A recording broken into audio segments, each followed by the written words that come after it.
À l'époque mycénienne, les armées grecques présentent un caractère aristocratique dont les récits sur la guerre de Troie se font l'écho.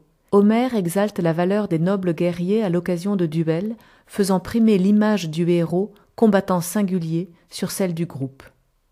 À partir du 7e siècle avant Jésus-Christ, peu de temps après la naissance de la cité grecque, une évolution notable a lieu dans le domaine militaire.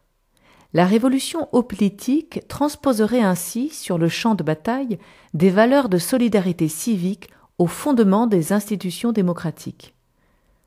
On constate de manière indiscutable des changements dans l'équipement des guerriers.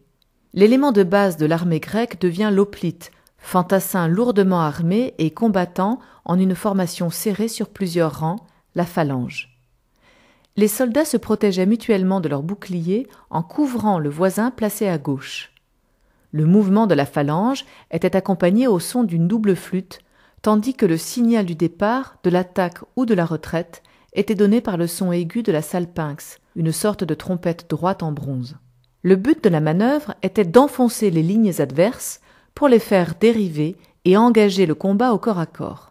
Les hoplites morts ou blessés en première ligne étaient aussitôt remplacés par ceux de la deuxième ligne, et ainsi de suite pour éviter que les rangs ne se brisent. Le poète Tirtée, dans ses exhortations, loue le combat collectif à travers la valeur du soldat, guerrier anonyme par excellence.